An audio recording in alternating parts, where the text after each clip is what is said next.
Welcome to the reading of A Life to Remember, the story by Amber Withers. If you're interested in updates of new chapter releases, be sure to follow or subscribe on your favorite podcasting platform. To get the ebook or physical copy of the book, head over to www.amberwithers.com. Let us begin! Part 1. Chapter 1, This Dream. I see a world falling into chaos. Buildings collapse on top of each other. Some people jump from their office windows with either hope to live, or to find a quick death. The sky is completely black, and has been for a while now. The only color that shows through, is the eyes. The eyes, from a world that most of these people dying around me, did not even know existed. A world that appeared useful, but in truth was nothing but a cover for the lives it takes away. That world is open, and it's searching, killing so that the eyes may find their objective. Me. I open my eyes, to see the fluorescent light shining above me. I'd seen this ceiling multiple times before.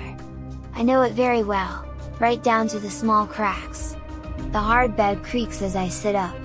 Every day my head feels heavier, I'm sure it will become too much for me eventually. Pulling my legs over the side, I fix my uniform skirt as I stand. The school nurse, Jackie, opens the door. "Hey sweet pea! Feeling okay?" She smiles, her wrinkles crease in a way they are very used to doing, showing just how often she smiles. I'm sure plenty mock her about her name, and the fact that she's a nurse, but I'm not one of those people. Much better! I sigh, closing my eyes, and flexing my neck. It's embarrassing though. Blood pressure is nothing to be embarrassed about. Everyone understands you're prone to fainting. Does anyone ever bother you about it? That's just how Jackie was. Very considerate. I spend a lot of time with her. When I forget to eat, or sometimes just stand up too fast, I faint. A lot of students consider it a privilege to be the one to carry me to the nurse's office, not because of me, but to be considered the hero type, and get some of the more attractive girls interested in them. No, but it does make it hard to make friends. What do you mean? I see you around the schoolyard, and library talking to people all the time. They're people that are just nice to me because of my condition. No one here is really my friend though. Jackie fixes the bed sheets behind me, as I put my shoes back on. Often I assume it was Jackie that takes off my shoes, and places them neatly next to the bed. Well, if it makes you feel any better, I'm sure most best friends in the school are just pretending anyway. Most girls seem to enjoy hanging around people they don't like. She smirks. I smirk too. Truthfully, I enjoy hanging around people I don't like as well. It makes life more enjoyable when you know something they don't know. Jackie playfully smacks me on the arm, and points a knowing finger at me. Don't be rude. Maybe one day you'll see you have more in common with those you don't like, than those you do. With that final piece of advice, I thank Jackie and leave the nurse's office. The nurse's office is a separate building to the rest of the high school. As I leave the building, pushing on those heavy doors, I'm stunned by the brightness of the sun. At the same moment I hear a bell, looks like I got out just in time for lunch.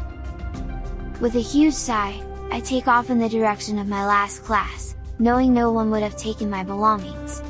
I reflect on some things as I do so. I mostly think about the fact that I don't have any condition of any sort.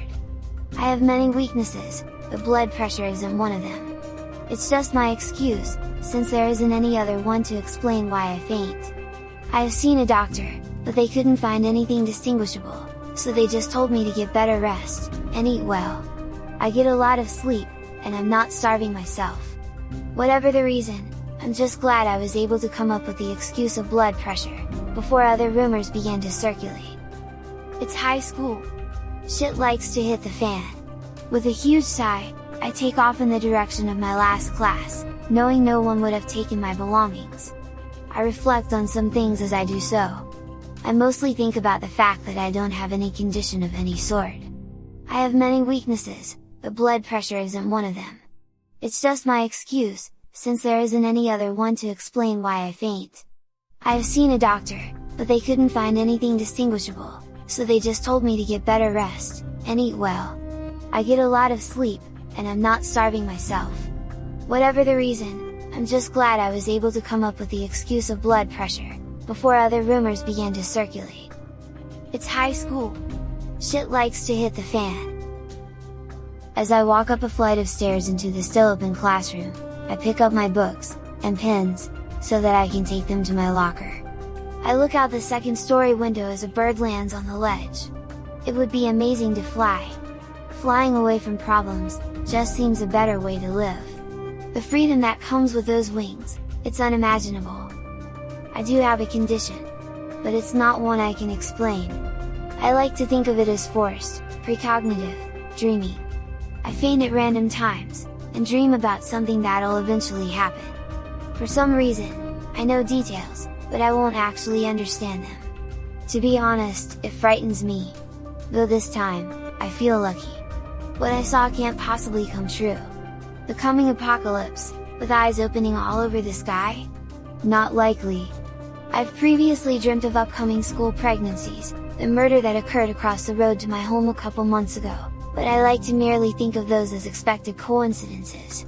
Girls in the school like to sleep around, and the neighbor was an extremely rude piece of shit. It was only a matter of time before his wife had enough of him. I exit the classroom.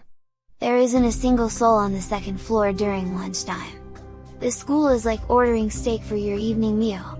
The classes are the salad on the side, free periods are the chips, and lunchtime, well, that's the steak. There are very few kids that don't see lunch as this ultimatum of daily school. I am one of them.